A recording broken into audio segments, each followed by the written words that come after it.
Hello everyone, welcome to our channel Education Hotspot. So this is the next video in the series of IGNOU MA Sociology. इस video में हम लोग MPS 3 का एक और topic complete करने वाले हैं. MPS 3 इज़ द सब्जेक्ट जो आपके सेकेंड ईयर में इंक्लूड है, that is India democracy and development.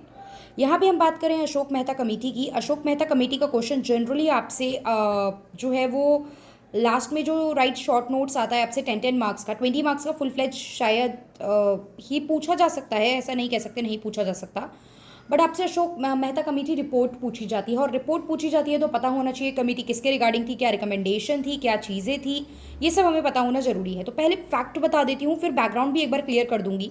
अभी के लिए बैकग्राउंड समझ लीजिए क्या था. आपके कॉन्स्टिट्यूशन में जो डीपीएसपी है उसमें आर्टिकल था which talks about the panchayati raj institution, but इनको लीगल स्टेटस नहीं मिला हुआ था, कोई स्टैट्यूटरी जो कंप्लायंस था इनके रिगार्डिंग नहीं था, जो कि आपका later on 73rd 74th constitution के थ्रू अमेंडमेंट एक्ट के थ्रू लाया गया.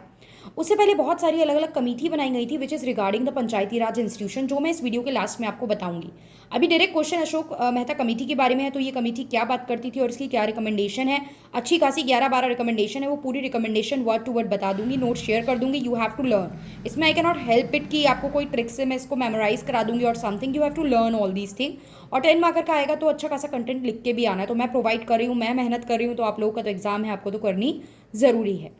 ओके अब जो भी वीडियो देख रहे हैं जिनके लिए भी बेनिफिशियल है, जो MPS 3 का एग्जाम देने वाले हैं, आप लोग प्लीज़ कमेंट करके बताइए, सो दैट वीडियो बनाने वाले की, कंटेंट लिखने वाले की, अलग से कंटेंट इकट्ठे करने वाली, मतलब कि जो इंसान मैं हूँ, एक ही इंसान ही काम कर रहा है, अलग से कोई टीम नहीं है. तो एक मोटिवेशन बना रहे और पता रहे कि कितने बच्चे सब्जेक्ट में जो है वो साथ में है और कितने बच्चे सब्जेक्ट का एग्जाम, अपकमिंग एग्जाम देने वाले हैं.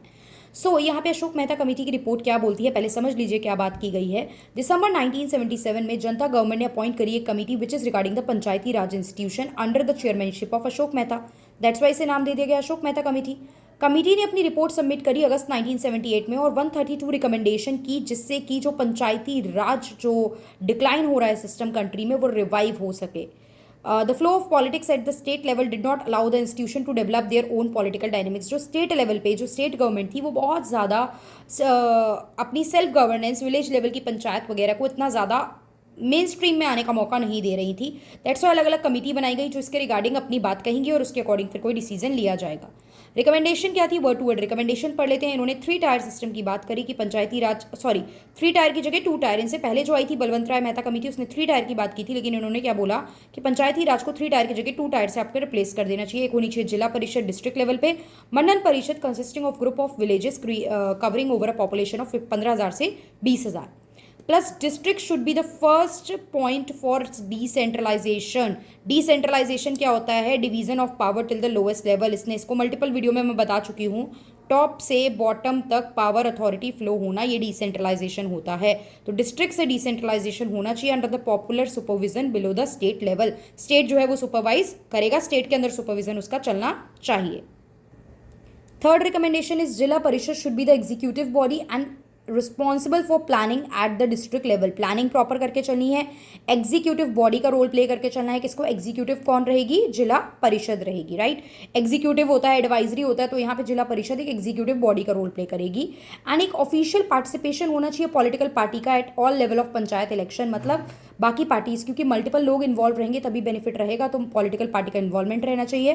Panchayat raj institution should have compulsory power for taxation. इनको टैक्सेशन के रिगार्डिंग पावर भी दी जानी चाहिए, बिकॉज आपके कॉन्स्टिट्यूशन में लिखा है कि tax should be collected by या लेवी होता है बाय द रिस्पेक्टिव अथॉरिटी. तो वो गवर्नमेंट भी कर सकती है, प्राइवेट लोग भी कर सकते हैं, प्राइवेट जैसे कि टोल टैक्स वगैरह के थ्रू करते हैं.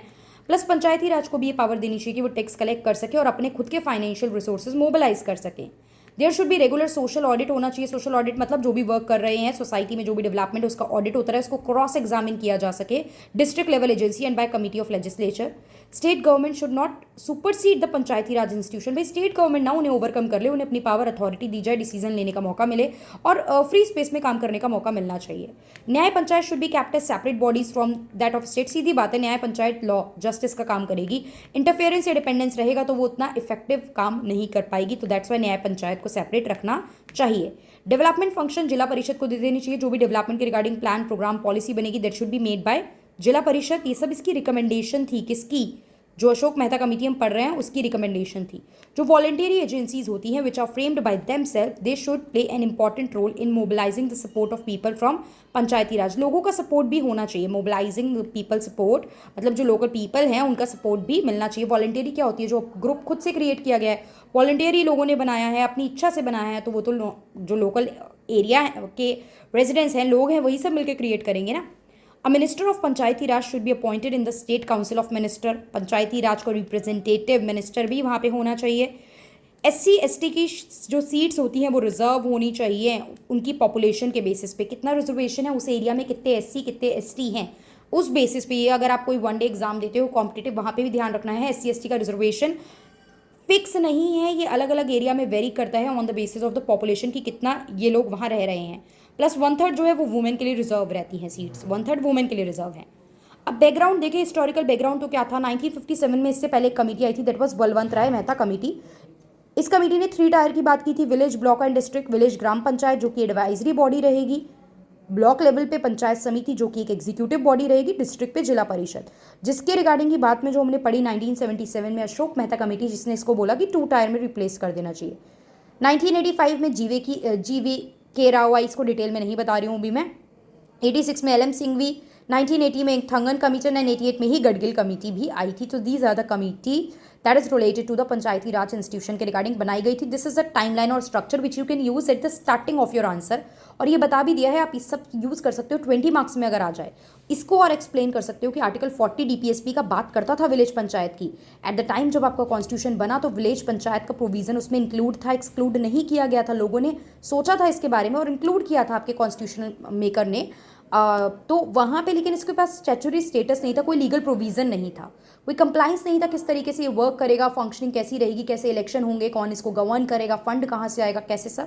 All these things are not mention clearly about this. So that's why इसके लिए बाद में स्टैच्यूटरी स्टेटस के लिए अलग अलग कमिटीज़ बनाई गई। एंड आप देखेंगे फिर 1991 में जाके, वैसे तो राजीव गांधी को इसका फाउंडर बोला जाता है, मतलब फादर बोला जाता है पंचायती राज के लिए, बिकॉज उनके टाइम पे इस बारे में बात करनी स्टार्ट कर दी गई थी। राजीव गांधी जो है फादर बोल जाते हैं, बट एक्चुअली में जो ये पास हुआ 73rd 74th 91 92 में, जो 92 में जाके ये प्रॉपर कॉन्स्टिट्यूशनल अमेंडमेंट एक्ट जो आया था, दैट इज 73rd पंचायती राज के लिए एंड 74th म्यूनसिपैलिटी के लिए। ये आया था अंडर जब आपके PV नरसिम्हा राव, जब आपके इकोनॉमिक रिफॉर्म आए थे ना, तो PV Narasimha Rao was a prime minister at that time.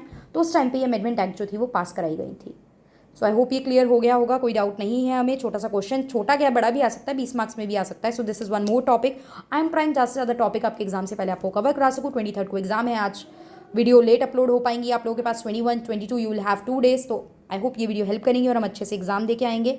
Video पसंद आई है तो लाइक करना ना भूलिए, लास्ट में बोल रही हूँ, बट येस वॉचिंग जितना वॉच है उतना लाइक रेशियो भी रहना चाहिए। एंड इफ़ बेनिफिशियल लगी हो तो कमेंट करके ज़रूर बताइए। एंड कुछ प्रॉब्लम है वीडियो में तो भी कमेंट करके बताइए। वीडियो भी थोड़ा सा बीच बीच में हिल रही होगी बिकॉज मैं कैमरा हाथ में लेके बना रही हूँ, स्टैंड वगैरह तक अभी अवेलेबल नहीं है मेरे पास, वहाँ तक वेट नहीं कर रही हूँ मैं, क्योंकि वो वेट करने के लिए एक फिजिबल एरिया, फिजिबल स्पेस ढूंढने के चक्कर में ना टाइम हो जाता है, वो वीडियो नहीं बन पाती है। थोड़ा सा आई होप आप कोऑपरेट करके चलेंगे। कंटेंट है, क्वालिटी है, या मतलब अप टू द मार्क चीज़ें नहीं है। देखो हाई-फाई डिजिटल बोर्ड और प्रॉपर टेक्निक्स और PPTs के थ्रू मैं चीज़ें नहीं करा पा रही हूँ। बहुत सादा जीवन उच्च विचार वाली बात है, बिल्कुल सादा सी तरीके जैसे लिखा कॉपी पेन पे जस्ट आपके साथ अपलोड कर दी, शेयर कर दी for your benefit, for all the people जो भी परस्यू कर रहे हैं, देख रहे हैं वीडियो, उनके बेनिफिट के लिए। So I hope this will help and your comment means a lot. That is the real learning that I am getting from this channel. That's why due to the lots of like offline classes schedule little bit जो रहता है, घर के अपने personal work, अपनी personal पढ़ाई, उन सब के बाद भी मैं अपने आप को फोर्स करती हूँ कि नहीं मुझे कंटेंट रेडी करना है, वीडियो बनानी है, बिकॉज आपके लोगों के सबके कमेंट देख के। So please keep doing that and that's all for this video. Thank you.